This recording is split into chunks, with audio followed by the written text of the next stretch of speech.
Welcome to 5-Minute English Daily. Today we are going to look at one of the most useful and common areas of English vocabulary, phrasal verbs with the word take.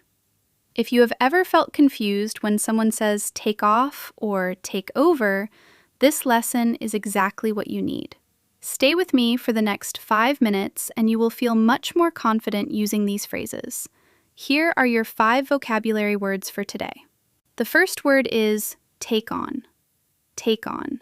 This means to accept a responsibility, a job, or a challenge. For example, she decided to take on a second job to save money for her holiday.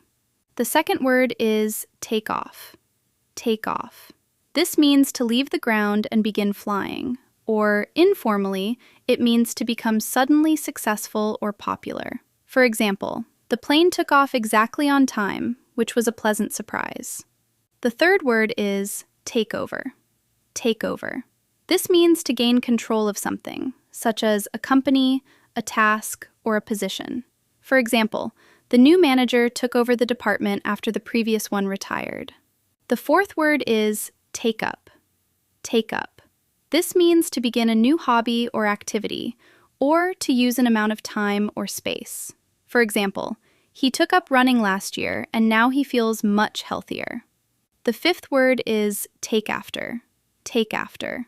This means to resemble a parent or family member in appearance or behavior.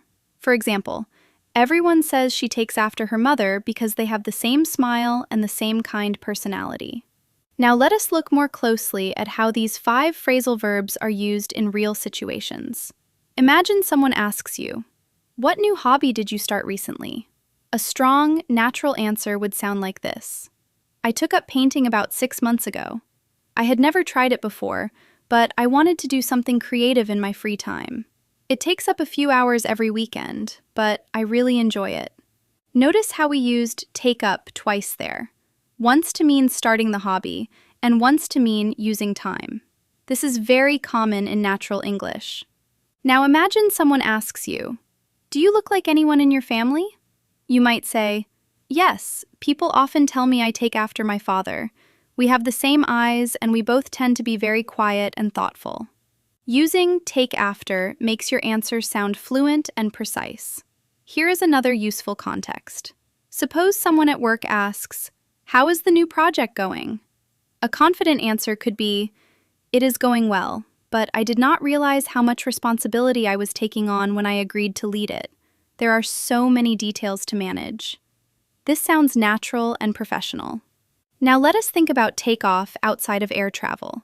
If a friend asks, "How is your new online business doing?" You could answer, "Actually, it really took off last month. We had far more customers than we expected, and now we are very busy." This informal use of takeoff is extremely common in business and everyday conversation. And for takeover, consider this situation. A colleague asks, "Why is Maria leading the meeting today?"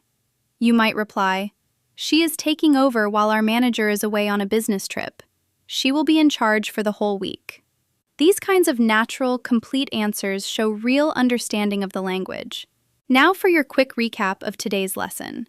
We studied 5 phrasal verbs with take. Take on means to accept a new responsibility or challenge. Take off means to leave the ground or to become suddenly successful. Take over means to gain control of something or someone's role. Take up means to start a hobby or activity or to occupy time and space. And take after means to resemble a parent or family member in looks or character.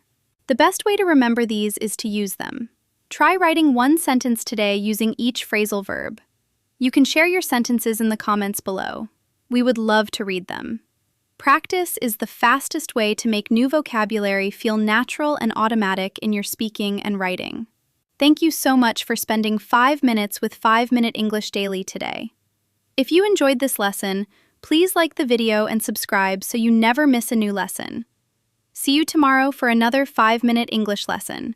Keep practicing and keep growing.